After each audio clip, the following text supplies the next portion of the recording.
The passport was real. That was the part nobody could explain, not a forgery, not a fake.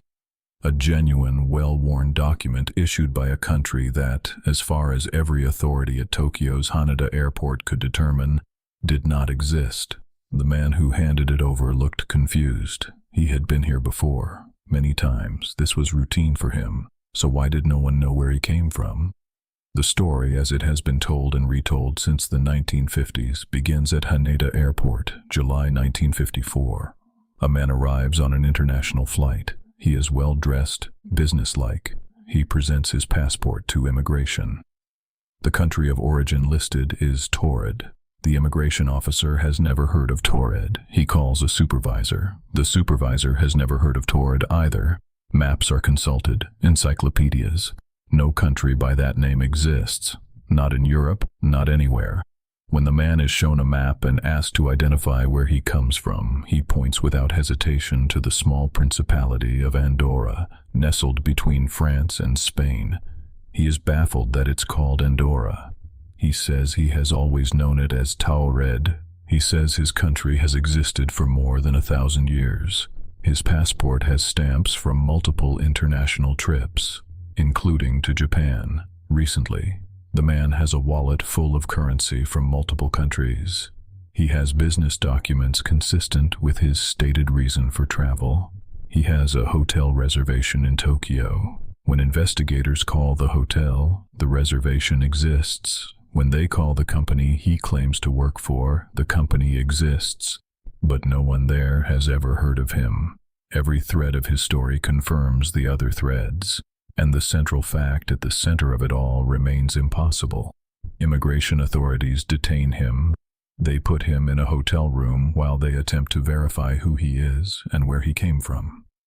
Guards are posted at the door. That night he disappears, not through the door, not past the guards.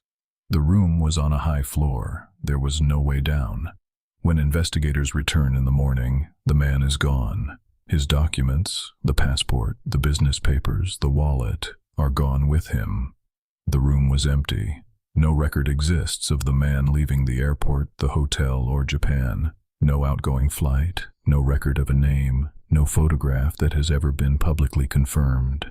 He arrived, was detained, and ceased to exist. The story circulates primarily because it is documented in a 1954 Japanese publication. The details vary across different tellings. Sometimes Taured is said to be near Andorra, sometimes placed elsewhere in Europe. But the core elements repeat consistently.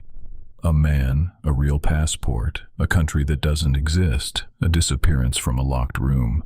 The explanations proposed over the decades split into two categories. The first, a hoax, a well-executed mystery created by someone with access to a convincing document and a talent for performance.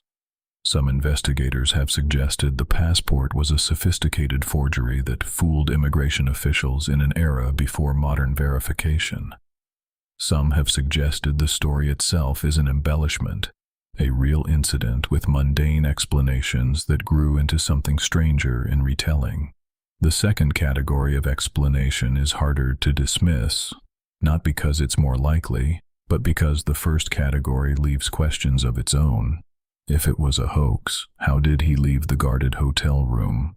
The parallel universe theory, the one that has given this story its longevity online and in paranormal circles, suggests that the man was simply from a version of Earth where Andorra went by a different name, where a small Pyrenean state had a different history, a different identity, and a different designation on maps. And that somehow, in traveling between continents, he slipped from his version of the world into ours, where Andorra was always Andorra, where nobody had heard of him, where the company he worked for existed but didn't know him, where he was a stranger who had done nothing wrong except arrive in the wrong world. Physicists will tell you that parallel universe theory, while not entirely impossible at a theoretical level, does not currently support the idea of individuals accidentally crossing between versions of reality. The mathematics does not describe that kind of porousness. A man cannot simply land in the wrong world. What physics doesn't explain is how he left the hotel room. The case has been cited in dozens of paranormal texts since the 1950s. It has been investigated by researchers who attempted to find the original Japanese documentation. Some claim to have located it. Others say the source cannot be verified to the standard required to call it confirmed. What can be said is this: if the story is true, something happened at Haneda Airport in July 1954 that has never been satisfactorily explained. And if it is not true, if it is a story that grew from a smaller incident, embellished over decades, then what it reveals is something equally interesting: that human beings want this story to be true.